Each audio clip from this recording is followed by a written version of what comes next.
Hi, I'm Ryan Szymanski, curator for Battleship New Jersey Museum and Memorial. And today we've got another video about some pictures we recently found. So, for the last several years we've been getting ready for dry dock, and that's meant less time doing actual curatorial work in the collection space. We have a huge backlog of things that were collected over past curatorcies and over the time that I've worked here that hasn't been fully processed. And so now that we're back from dry dock and we got nothing else huge hanging over our heads, we've been getting down into that space and going through it in a lot more detail.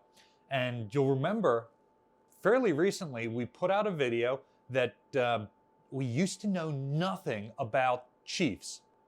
The original equipment was gone. There was nothing else in there that gave us a great indication of how the space looked in service. And then we found a set of pictures where somebody in 1984 took a picture of every single wall in the space.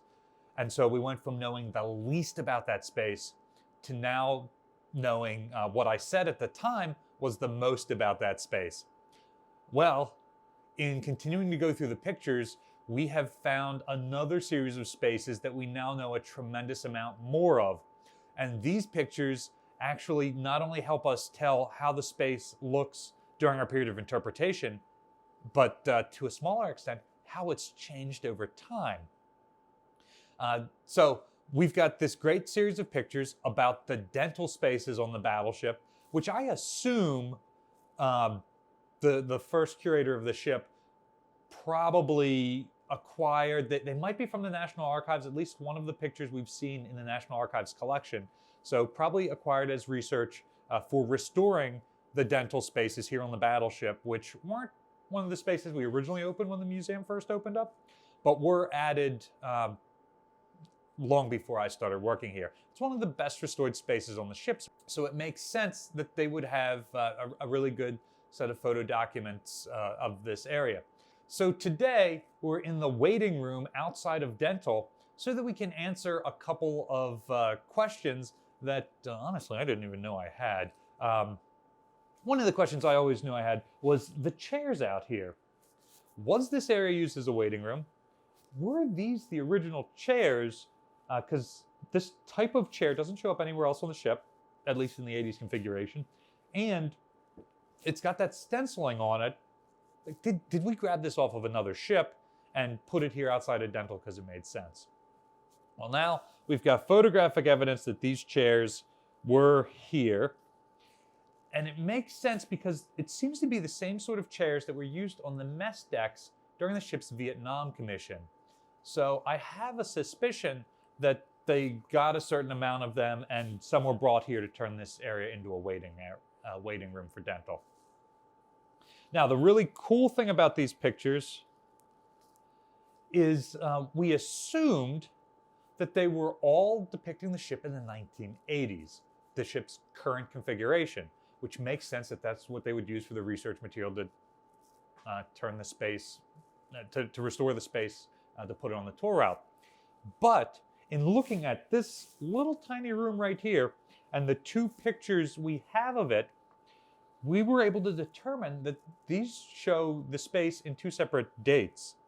Libby was able to notice that the bullseye, you can see the bullseye is still right here, lists the space as B201L, D Division, frame 87 to 88.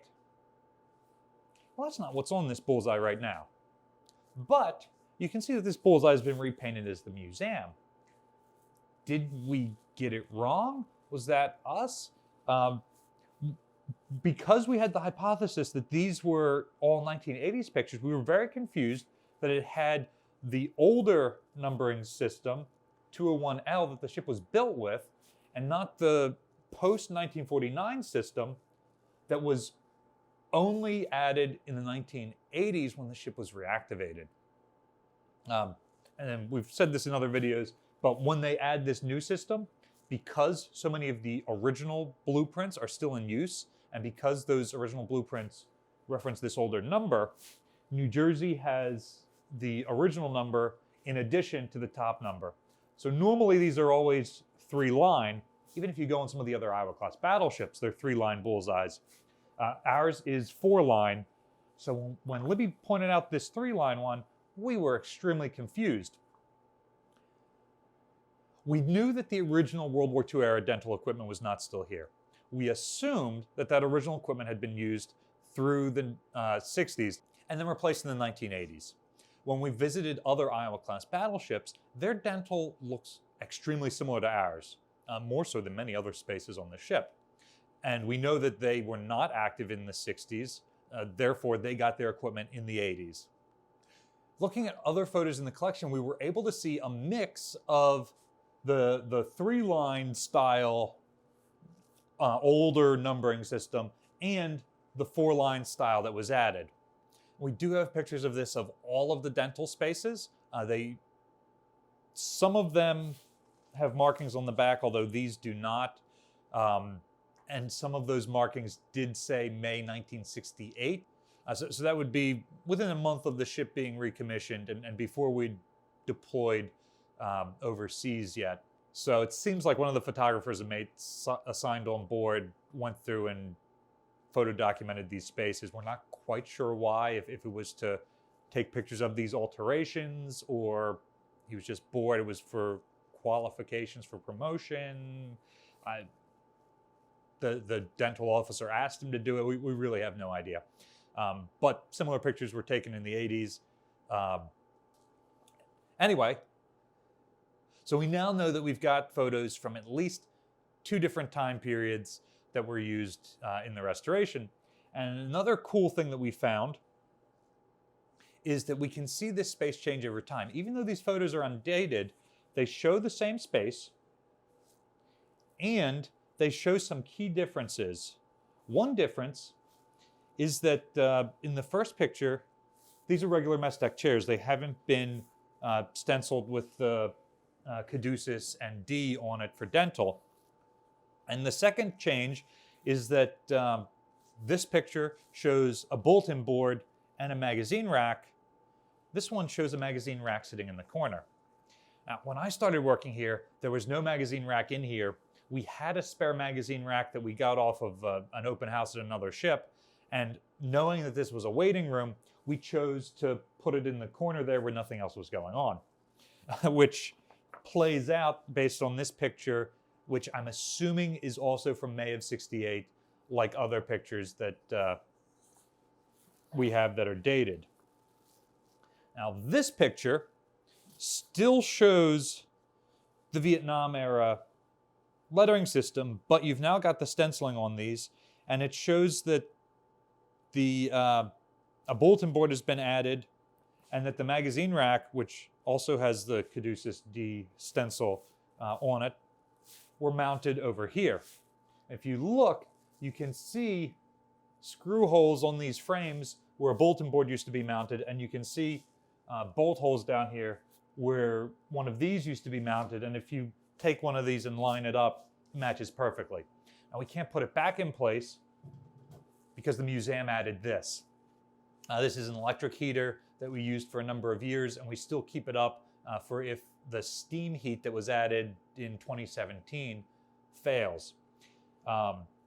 But potentially one day we'll remove this, and I do not know if the museum removed those to put this up. It seems like it would have been just as easy to put it over here.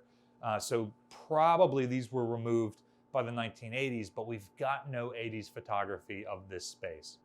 So, what do you think?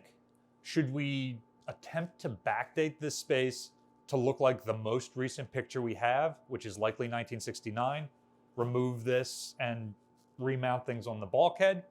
Or should we assume that the museum did the easiest thing and that there was nothing here when they mounted this, which implies that by the end of the ship's service life, these were probably removed? They could have been removed when we were in mothballs, but we found very little that was removed from this part of the ship in mothballs, so it makes more sense that it would have been removed during the ship's service life. What do you think? Let us know in the comment section down below. Battleship New Jersey receives operating support from the New Jersey Department of State, also from a number of other businesses and private individuals like yourselves. We really appreciate your support. There's a link in the description below to donate to support the museum. You can also support us by liking, sharing, and subscribing so more people find about the museum and our channel. Thanks for watching.